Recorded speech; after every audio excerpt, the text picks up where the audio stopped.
তটিনীকে গুন্ডা দিয়ে তুলে নিল বিজিত ও জিৎ মুখার্জি। হ্যাঁ বন্ধুরা, এমনটাই দেখা যাবে। বিস্তারিত জানতে ভিডিওটি না টেনে সম্পূর্ণ দেখতে থাকুন। গল্পের শুরুতেই দেখা যাবে জিৎ তটিনীকে ফোন করে বলতে থাকে, শোন তটিনী, আসলে বিজিত আর আয়ুষীর বিয়েটা একটু এগিয়ে আনতে চাচ্ছি। তখন দেখা যায় তটিনী বলতে থাকে, কেন, কি হয়েছে?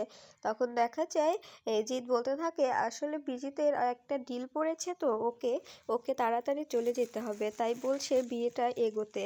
তাই তোর কাছে একটা আবদার ছিল। তখন দেখা যায় তটিনী বলতে থাকে, কি আবদার? তখন দেখা যায় জিৎ বলতে থাকে, আসলে আমার জামাই আবদার করেছে তোর হাতে আইবুড়ো ভাত খাবে, তুই যদি খাওয়াতি তবে ভালো হতো। তখন তটিনী বলতে থাকে, কেন?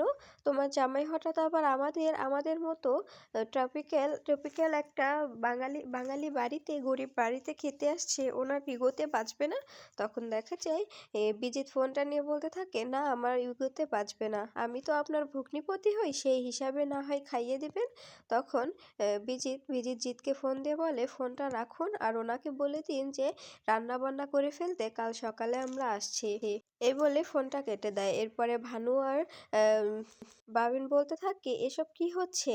তুমি ওর বাড়িতে আইবুড়ো ভাত খেতে চাইলে তো ও তো সত্যি সত্যি থালা সাজিয়ে বসে থাকবে, তোমরা কি সত্যি ওর বাড়িতে কি আইবুড়ো ভাত খাবে?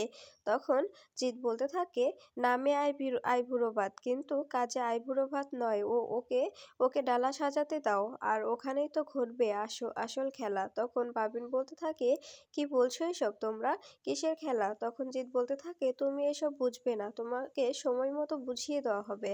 এদিকে দেখা যায় নিশাকে শিবপ্রসাদ বলতে থাকে, এই যে মিস নিশা, আপনাকেই বলছি, আপনি মুখটা খুলুন, তা না হলে মুখ কি করে খুলতে হয় আমি খুব ভালো করেই জানি।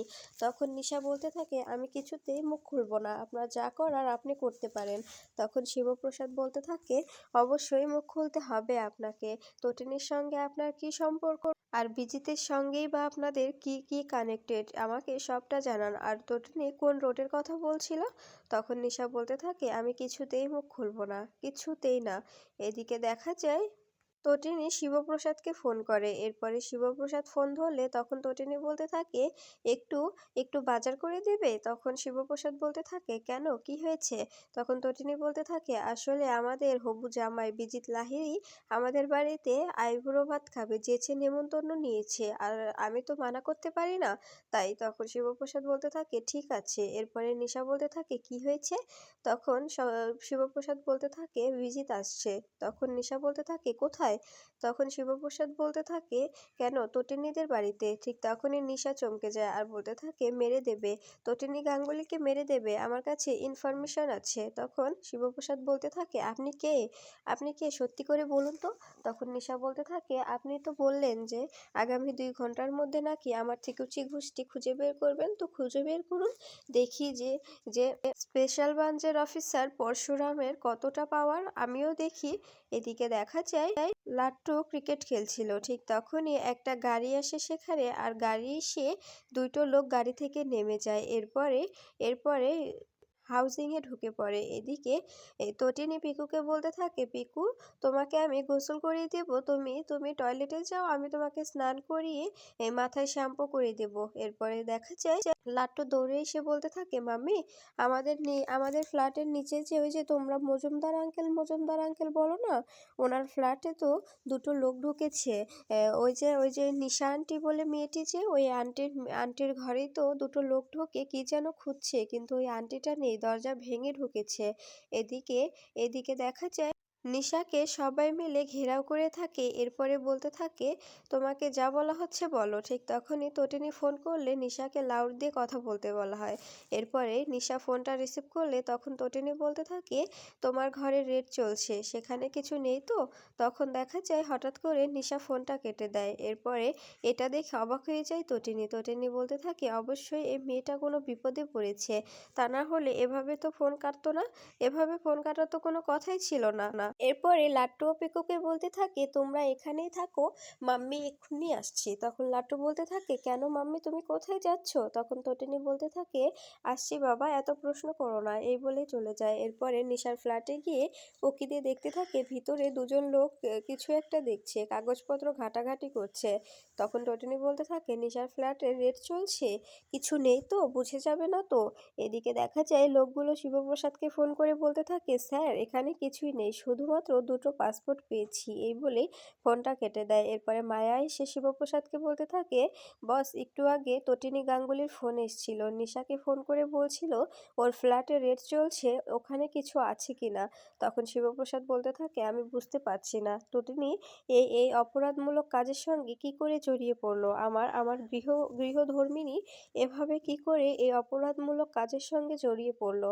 এদিকে এদিকে বিজিত সবাইকে বুঝিয়ে দেয় কি কি করতে হবে। এরপরে কাবিরকে বলতে থাকে, কালকে আমরা সবাই মিলে যাব, আমি আমার শালিকাদের নিয়ে যাব, আমি একা গেলে ও বুঝে যাবে যে এই ব্যাপারটা আমারই করানো, আর আমি আমার শালিকাদের নিয়ে যাব, তবে সবাই ভাববে যে ব্যাপারটা একদম সাধারণ। এরপরে নিশ্চয়ই উনি উনি থালা সাজিয়ে বসে থাকবে, তারপরে আমি আমি আইবুড়ো ভাত খেতে বসে যাব। এরপরে হঠাৎ করে কিছু লোক আসবে জুয়েলারি কাপড় অনেক কিছু দেখাতে। এরপরে ওরা সব কিছু তটিনী গাঙ্গুলিকে বুঝিয়ে দেওয়ার পরে একটা রিভলভার বের করে তটিনী গাঙ্গুলির মাথায় ধরবে, আমার মাথায় ধরবে, আমার শালিকাদের মাথায় ধরবে। তখন দেখা যায় ডোডো বলতে থাকে, এটা অনেক বড় রিস্ক হয়ে যাবে না? তখন বিজিত বলতে থাকে, রিস্ক না নিলে কি আর সফল হওয়া যাবে বলো? এরপরে কাবির বলতে থাকে, এরপরে কি হবে? তখন দেখা যায় বিজিত বলতে থাকে, এরপরে তটিনী গাঙ্গুলিকে শুট করে দেওয়া হবে, আর তটিনী গাঙ্গুলি নিথর হয়ে মাটিতে পড়ে যাবে, আর সবাই ভাববে যে ওখানে ওখানে তটিনী গাঙ্গুলিকে মারতে এসেছিল অন্য কেউ, কারণ আমার মাথায়ও রিভলভার ধরা থাকবে। তখন বাবিন বলতে থাকে, ব্যাপারটা একদম বেশি বেশি হয়ে যাচ্ছে না? তখন বিজিত বলতে থাকে, যদি তটিনী গাঙ্গুলি বেঁচে থাকে তবে আপনারা বিপদে পড়বেন, আমিও বিপদে পড়ব, আর যদি তটিনী গাঙ্গুলি না থাকে তবে আমরা সবাই বেঁচে যাব, কেউ কোনো বিপদে পড়ব না। এই সব কিছু শুনে ফেলে ডোডো। এরপরে ডোডো আড়ালে গিয়ে শিবপ্রসাদকে ফোন করে আর বলতে থাকে, বস তটিনী গাঙ্গুলিকে মারার প্ল্যান হচ্ছে। তখন তখন শিবপ্রসাদ বলতে থাকে, কোথায়? তখন ডোডো বলতে থাকে, আপনার বাড়িতে যাচ্ছে নেমন্তন্ন খেতে, আইবুড়ো ভাতের নেমন্তন্ন যেচে নিয়েছে, আর সেখানে গিয়ে তটিনী গাঙ্গুলিকে মারার প্ল্যান করছে। তখন শিবপ্রসাদ বলতে থাকে, ভেবো না, এ পরশুরাম থাকতে তার পরিবারের দিকে কেউ হাত বাড়াতে পারবে না, আমি সবটা সামলে নেব, তুমি শুধু সবকিছু ঠিকঠাকভাবে ইনফরমেশন আমাকে জানাও, আর ওদিকে কি হচ্ছে সবটা নোট করতে থাকো। তখন তখন শিবপ্রসাদ এই বলেই ফোনটা কেটে দেয়। এরপরে দেখা যায় সবাই মিলে গাঙ্গুলি বাড়িতে চলে আসে, আর সেখানে এসে খাবারগুলো টেবিলে সাজাতে থাকে। এরপরে দেখা যায় টেবিলে খাবার সবকিছু সাজানো হলে তখন তটিনী বলতে থাকে, এবার এবার আয়ুষী আর আর আমার আমার নতুন জামাই এখানে বসে পড়ো, তোমাদের জন্যই তো এত আয়োজন, তাই না? এরপরে বিজিত ও আয়ুষী দুজনেই চেয়ারে বসে পড়ে। এরপরে বিজিত বলতে থাকে, বাহ, অনেক খাবারই তো রান্না করেছে। তখন প্রাচী বলতে থাকে, এই ছোটদি ভাই, তুই তো দেখছি পুরো হোটেল তুলে নিয়ে এসেছিস।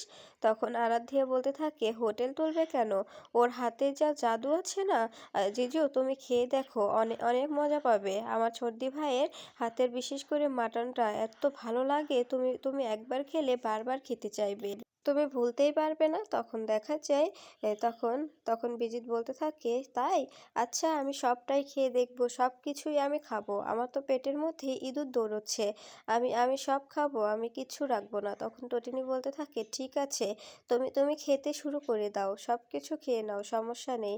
তখন প্রাচী বলতে থাকে যে কত খাবার রান্না করেছে শুধুমাত্র তোমাদের জন্য, তোমরা প্লিজ খেয়ে নাও।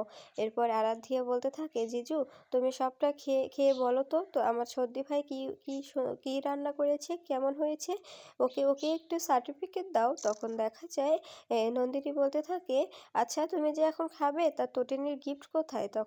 তখন বিজিত বলতে থাকে, গিফট আসছে, ওনার ওনার এমন গিফট আসছে সবাই চোখ একদম উপরে উঠে যাবে। এরপরে দেখা যায় কিছু লোক ভিতরে ঢুকে আসে আর রিভলভার ধরে তটিনীকে টানতে টানতে সেখান থেকে নিয়ে যায়। তটিনী চিৎকার করে বলতে থাকে, আমার আমার বাচ্চাদের কেউ কিচ্ছু করবে না, আমার বাচ্চাদের ছেড়ে দাও। এরপরে টটিনিকে সেখান থেকে তুলে নিয়ে যায়। আর বিজিতের মাথায় রিভলভার ধরলে নন্দিনী মনে করে যে বিজিত এসবের কিছুই জানে না, কিন্তু মনে মনে বিজিত হাসতে থাকে আর বলতে থাকে খেলা জমবে।